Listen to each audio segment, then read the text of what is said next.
해볼까요? 시작. 아들을 내어주시니가 나를 위하시나니. 아들을 내어주시니가 나를 위하시나니. 여러분, 하나님께서, 그리고 예수님께서, 그리고 성령님, 삼위 하나님께서 여러분 한 분 한 분을 위하고 계신다는 것을 믿으십시오. 특별히 오늘은 아들을 이 땅에 나를 위해서, 우리 세종그늘학교의 성도님들을 위해서 기꺼이 내어주신 그 아버지 하나님의 사랑을 가지고 오늘 나누고자 합니다. 오늘은 크게 두 가지 정도로 말씀을 나누고자 합니다. 첫 번째입니다. 같이 한번 선포해 볼게요. 시작. 나를 위해 아들을 아끼지 않고 내어주신 하나님이 무엇을 아끼시겠습니까? 여기에 아멘이십니까? 여기에 아멘이 되신다면, 사시면서 좀 부족한 것이 있다 할지라도 넉넉히 이기게 될 줄로 믿습니다. 이 부분에 관한 믿음이 분명하면 우리의 소유나 우리의 건강이나 어떤 사업의 흥망성쇠나 자녀의 잘됨과 잘 못됨이나 이런 것에 잠시는 흔들릴 수 있어도 넘어질 수는 없는 것입니다. 이 믿음이 우리를 지키게 되기 때문입니다. 제가 이런 말씀을 써왔죠. 여러분, 우리나라 한국교회 성도들은 목사님들도 그렇고 성도님들도 그렇고 대부분 예수님 중심으로 신앙이 형성되어 있습니다. 무슨 말이냐면 예수님이 날 위해서 죽으셨다. 얼마나 고마운가. 눈물 뚝뚝. 고마운 분 예수님. 감격. 그래서 우리 교회, 우리나라 성도들은 대부분 나를 위해서 이 땅에 오셨고 십자가의 고난을 당하셨고 나를 위해서 모진 고통을 당하셔 죽으신 예수님의 그 희생의 피 흘려주시고 고난당하 주신 그 예수님에 대한 고마움이, 감사함이 짙게 드리워져 있는 교회가 바로 한국교회입니다. 잘못됐다는 뜻이 절대로 아니에요. 다시 말하면 한국교회는 주로 이렇게 예수님 중심으로 신학적으로 말하면 기독론이라고 그러죠. 하나님 신론이라고 그러는데 하나님 중심 신론이 아니라 기독론 중심으로 예수님 중심으로 신앙이 대부분 형성이 되어져 있습니다. 근데 저 개인적으로는 성경을 창세기부터 계시록까지 쭉 연구하면서 성경이 우리나라 사람들의 성향과는 달리 예수님 중심으로부터 전개되기보다는 이 복음이란 것이 성부 하나님 중심으로부터 시작되고 계획되고 진행되고 완성되어져 있다는 것을 금방 알 수 있어요. 오늘 이 본문도 예수가 이 땅에 나를 위해서 죽으셨다라고 말하기 전에 그 예수님을 이 땅에 보내주시는 이가 있었다라고 하나님 중심으로 로마서는 바울은 복음을 풀고 있습니다. 복음서나 많은 서신서에서 예수 그리스도의 복음이라고도 표현을 많이 하지만 더 많은 부분에 하나님의 복음이라고 표현을 할 때가 많이 있습니다. 이토록 성경은 오히려 하나님이 복음을 시작하셨고 준비하셨고 집행하시며 완성하시는 주체라는 것을 말하고 있습니다. 오늘 저는 이 땅에 오셔서 십자가를 기꺼이 지시고 인간의 몸으로 오신 예수님을 중심으로 하기보다 그 하나밖에 없는 아들을 이 땅에 내어주신 하나님의 그 사랑을 중심으로 설교를 하고자 합니다. 사랑하는 여러분, 하나님은 저와 여러분을 위해서, 죄인들을 위해서 기꺼이 하나밖에 없는 아들을 내어주시는 아버지 하나님이심을 믿으시기를 예수의 이름으로 축복합니다. 오늘 바울은 그 하나님의 사랑을 깨닫고 바울은 31절 32절에 다음과 같이 얘기합니다. 그가 복음을 하나님 중심의 복음으로 깨닫고 그는 이렇게 얘기합니다. 자기 아들을 32절에 자기 아들을 아끼시지 않고 모든 사람, 이 모든 사람 안에는 저와 여러분이 포함되어져 있죠.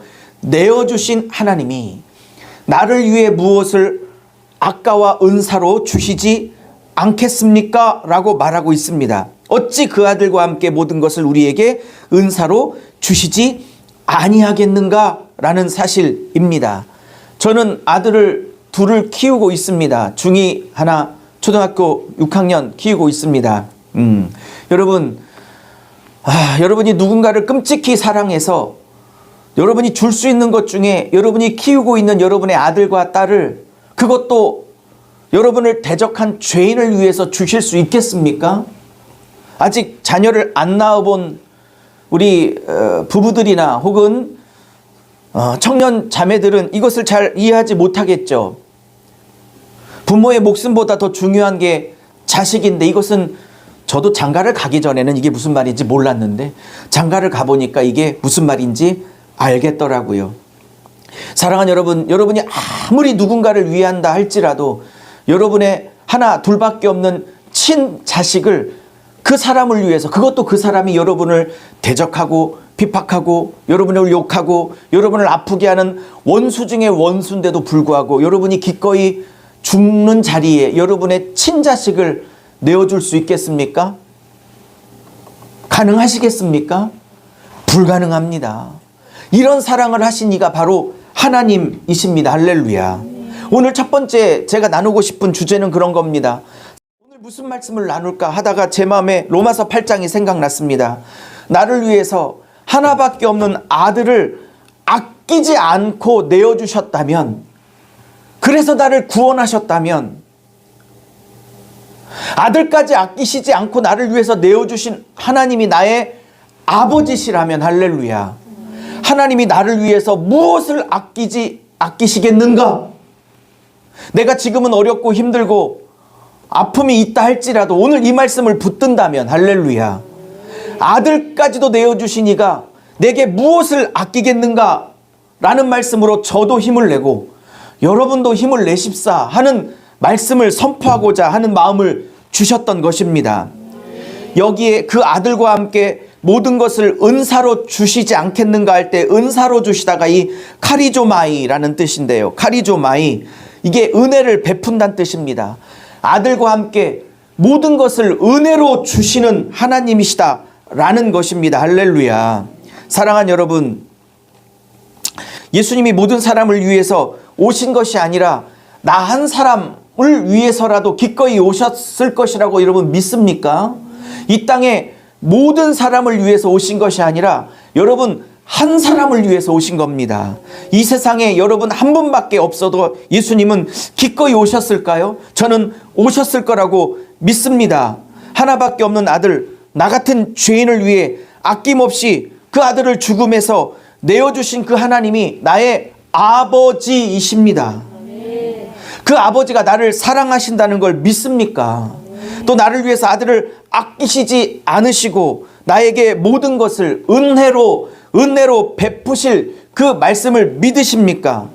그렇다면 내게 좀 부족한 것이 있고 아픔이 있고 풀리지 않는 사업이 있고 기도만큼 살아주지 못하고 있는 자식들의 현실을 보며 원하지 않는 질병들을 겪고 있는 여러분의 현실을 보면서도 하나님은 아들까지 내어주셨으니 하나님께서 내어주시지 않으실 게 없으시구나, 하나님이 내게 아끼실 게 없으시구나 라는 이 말씀을 붙잡고 승리하실 수 있기를 예수의 이름으로 축복드립니다. 두 번째입니다. 두 번째 같이 해볼게요. 시작. 나를 사랑하시는 이 하나님이시죠. 예수님이시죠. 성령님이시죠. 삼위 하나님이시죠. 나를 사랑하시는 그 하나님, 나를 위해 그 아들을 아까워하지 않고 내어주신 그 하나님으로 인하여 넉넉히 우리는 모든 고난과 어려움들을 이길 수 있을 것입니다. 사랑하는 여러분, 우리를 위해서 아끼지 않고 아들을 내어주셨기 때문에 그 하나님을 아버지라고 믿는다면 우리 또한 하나님 앞에 아낌없이 내어드려야 할 것입니다. 하나님이 우리를 위해서 아들까지 아까워하지 않고 내어주셨는데 우리 또한 하나님 앞에 무엇인가를 아까워한다는 것은 이 복음을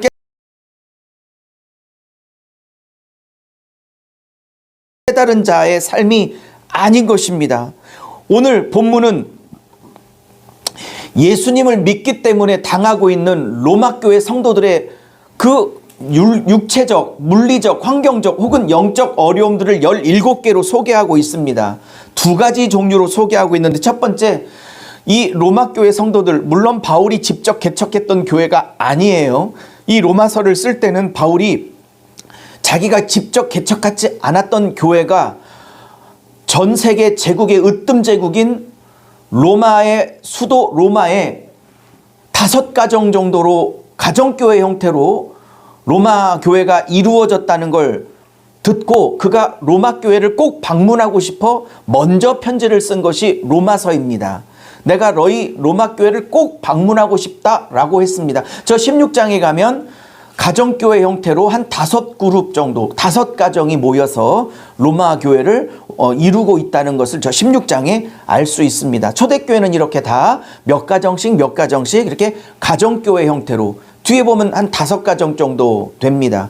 여러분, 수많은 사람들을 회심시켰던, 여러분 루터, 종교개혁을 일으켰던 루터를 회심시켰던 것도 로마서, 감리교회의 창시자 웨슬레를 회심시켰던 것도 로마서, 장로교를 만든 칼빈이란 사람에게 지대한 영향을 주었던 것도 로마서, 저에게도 지대한 영향을 끼쳤던 로마서. 이 로마서, 이 유대한 교회, 로마 교회, 수백 가정, 수천 가정이 있었던 교회가 아니라 딱 5가정으로, 5그룹으로 이루어졌던 작은 가정교회 형태입니다. 이 교회에게 펴낸 편지가 바로 로마서 올시다. 이 5가정으로 이루어진 로마 교회는 예수를 믿는다는 이유만으로 엄청난 핍박을 그 당시에 받고 있었습니다. 더군다나 로마 제국의 수도인 로마의, 이탈리아죠, 로마의 한복판에 자리를 잡고 있었기 때문에 이 핍박은, 특별히 5대 황제 누구죠? 네로의 핍박은 말도 못했습니다. 네로가 광기가 있었던 왕이죠.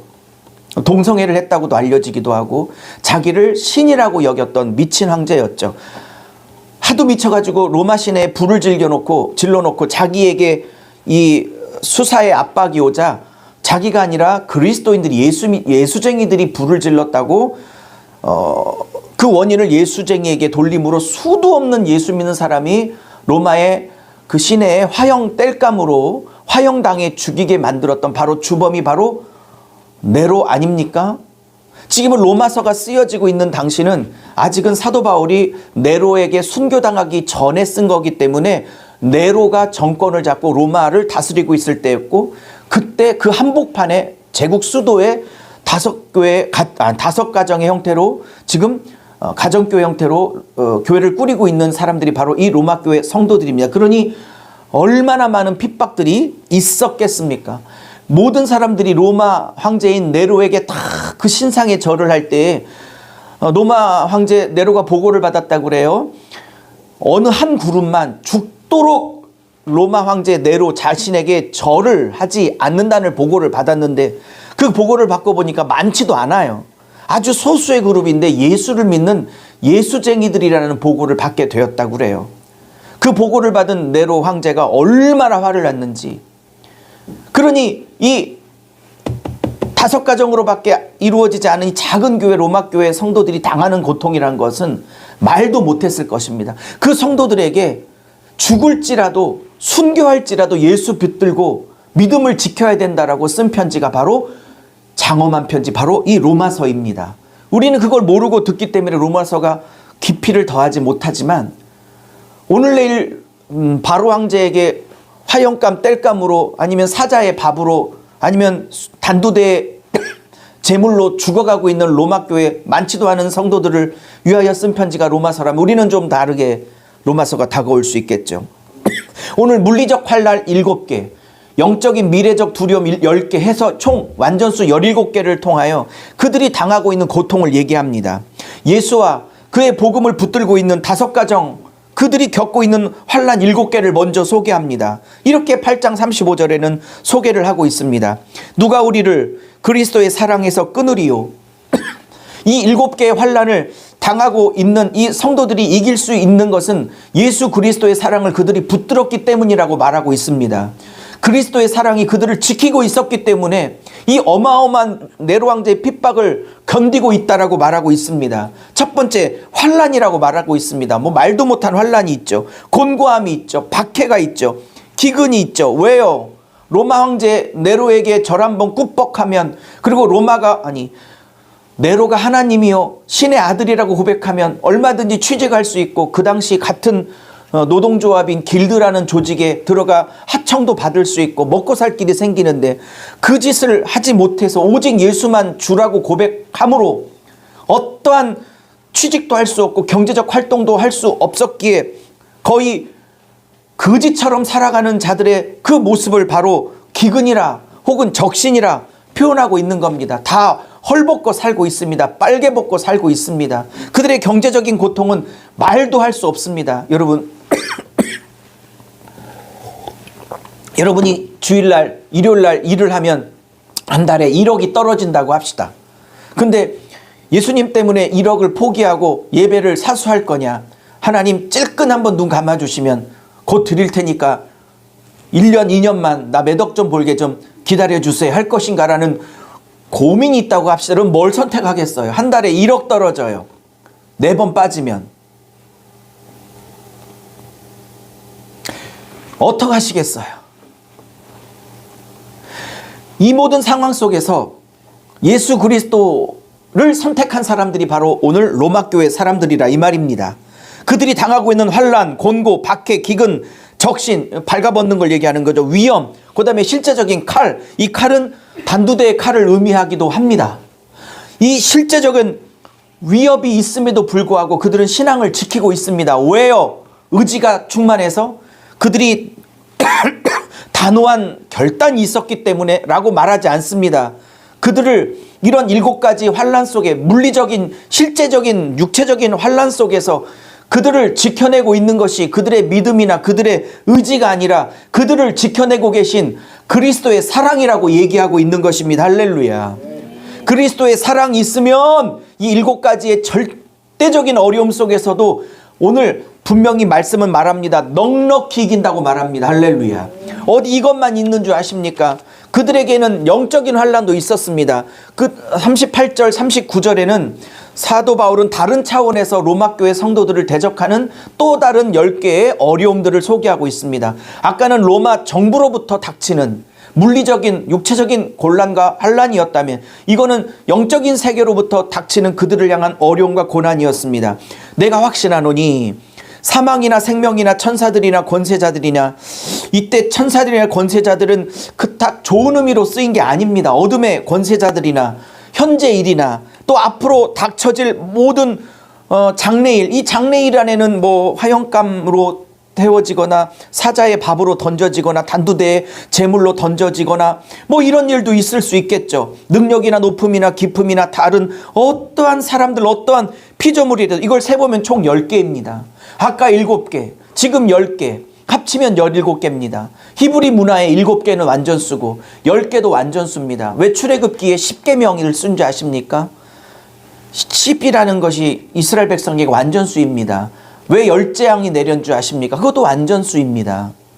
7자와 10자 2개를 동원해서 이스라엘 백성이 지금 육체적으로 물리적으로 당하고 있는 건강, 우리로 따지면 건강의 어려움, 사업의 어려움, 또 자녀의 어려움, 노후의 어려움, 뭐 영적인 공격, 질병, 어쨌든 엎어졌는데 또 코가 깨진다고, 어쨌든 엎친 데 덮친 격으로 영육 간의 모든 어려움들이 지금 로마 교회 이 5가정에 물밀듯이 몰아치고 있다는 것입니다.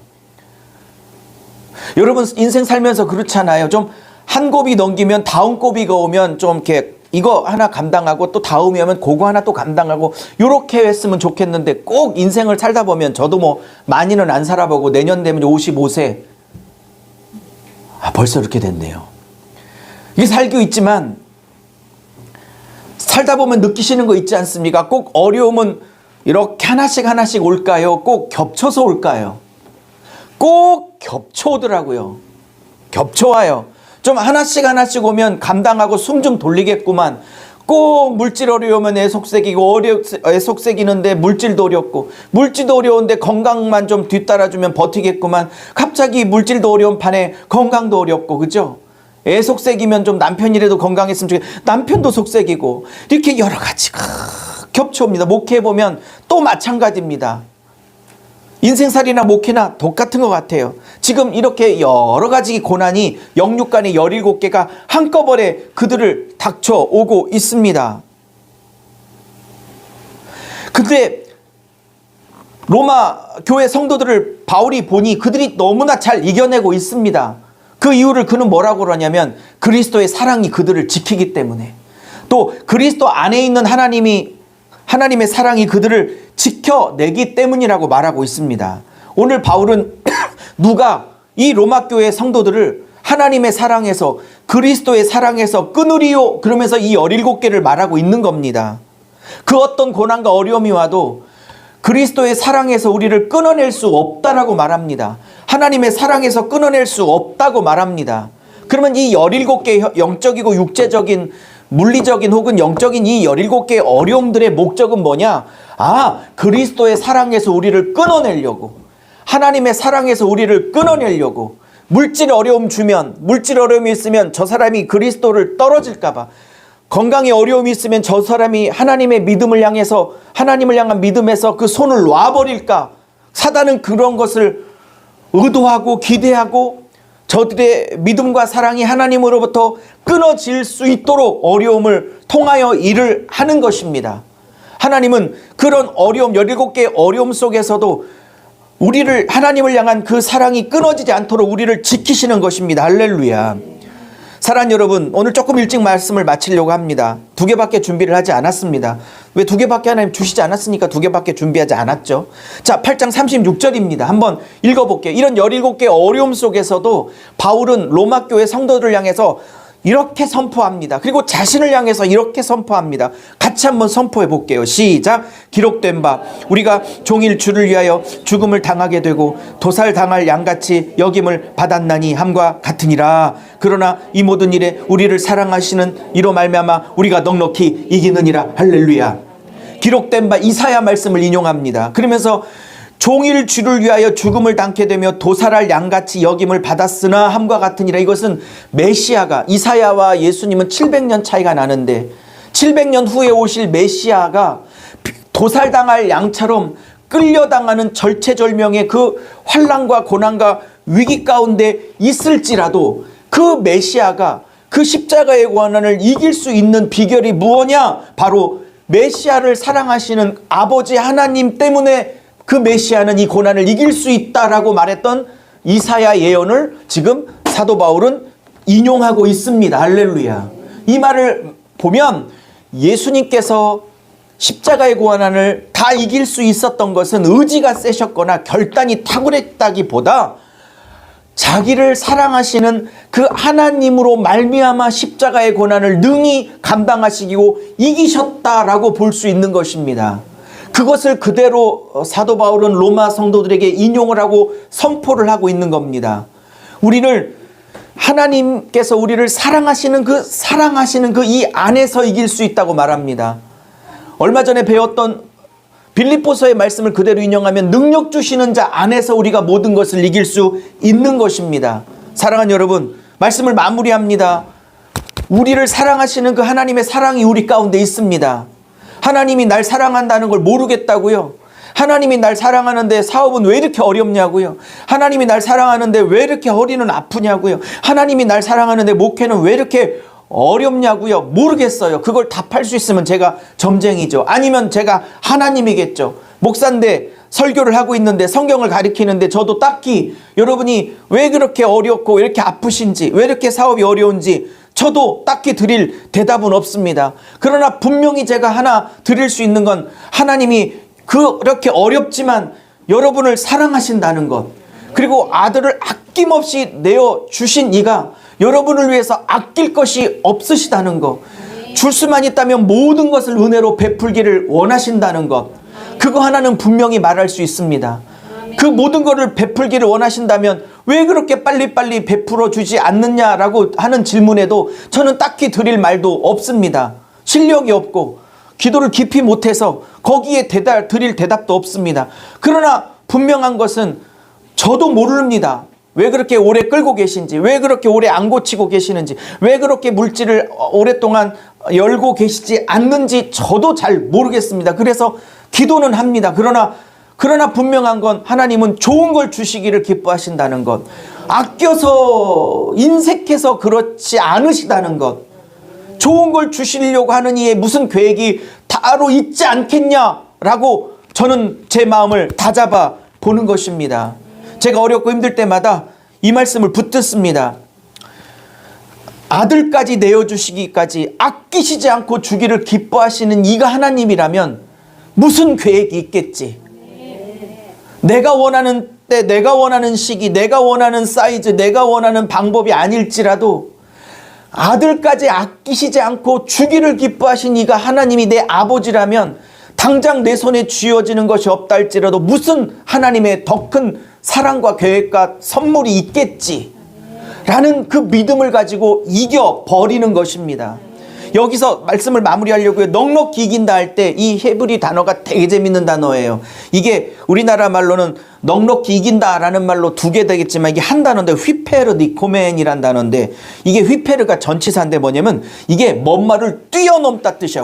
오버, 그러니까 뭐뭐 위에란 뜻이고, 니코멘은 이기다란 뜻이에요. 현재형이에요. 그러면 단어부터 설명할게요. 이런 17가지의 너무나 많은 영육 간의 어려움, 여러분의 어려움들이, 그러니까 17가지는 아니더라도 여러분이 지금 똑같은 어려움을 지금 로마교회 성도들이 갖고 있는 거예요. 근데 우리가 지금 어떻게 이길 수 있느냐?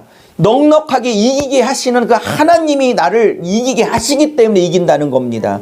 근데 하나님은 그냥 이기게 하시는 게 아니라, 이기는 정도가 아니라 넉넉히 이기게 하신다는데, 휘페르 니코멘은 이기긴 이기는데 이기는 정도를, 그러니까 이기는 정도가 아니죠.